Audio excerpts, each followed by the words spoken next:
Hi, this is Dan Wickwire. In this session, we'll look at question number 199 in the book 200 Questions About the Bible and the Qur'an. Here's the question. Did God actually turn people into apes for breaking the Sabbath? The Bible would say no. The Qur'an would say yes. There are at least 5 places in the New Testament, in the Injil, where it warns believers not to believe in Jewish fables, and that's what this is. This story about God turning the Jews into apes. This is just a fable, and I'm going to read you a couple of these verses from the New Testament. 1 Timothy 1:4.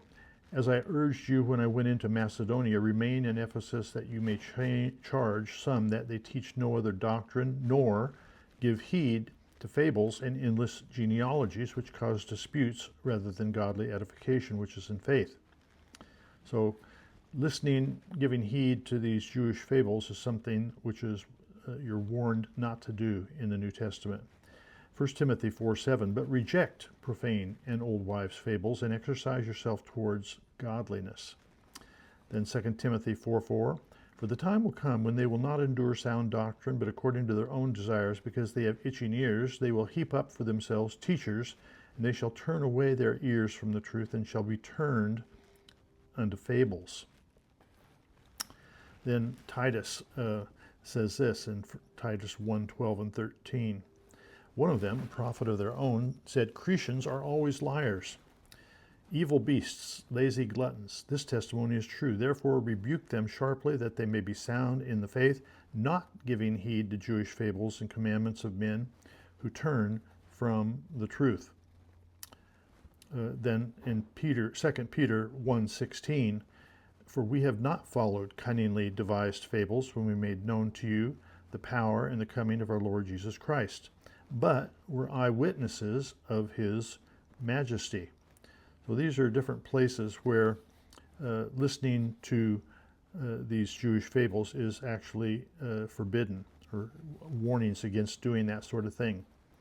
Now, in Baqarah 2:65-66, we have a Jewish fable that has been used here, and it's listed as something that's actually true history.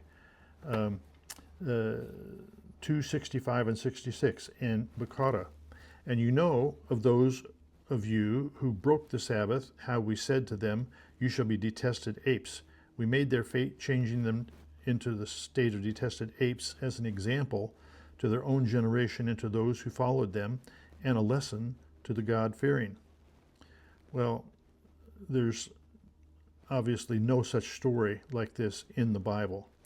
And yet we see that their believers are warned not to give heed to these types of Jewish fables.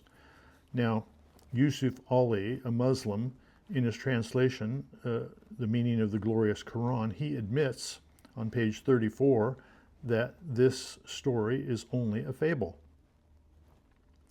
And so we see that this sort of thing, where it said in Titus there, it said a prophet of their own said the Cretans are always liars. Well, is lying something that should be sanctioned? No. Muhammad was quoted in the Hadith as saying war is deception. Sunan Abu Dawud, number 2637. This was something that Muhammad said, and he lived by this. He started up wars, and he used deception as one of his means to subdue his enemies.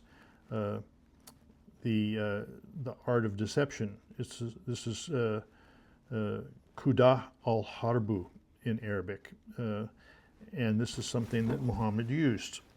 And there are other forms of deception which are sanctioned by Islam as well.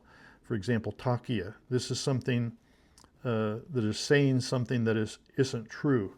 It's precautionary dissimulation. And this is sanctioned in 328 and 16106.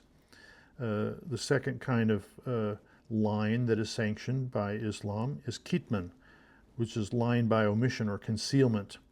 So these types of things permit Muslims to conceal their faith, or in some interpretations, utter words of disbelief only when under direct, imminent threat of death or persecution. But these sort of things exist in Islam, and Muhammad used deception as a part of his expanding his religion of Islam.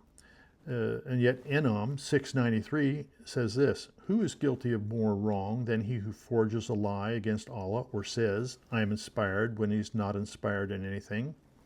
That's something to chew on. In the Bible, lying is never sanctioned, and yet we see this throughout. These fables, these are not true stories. These are just fables and legends and stories. So the question is this: did God actually turn people into apes for breaking the Sabbath? No, in the Bible, but yes, in the Qur'an.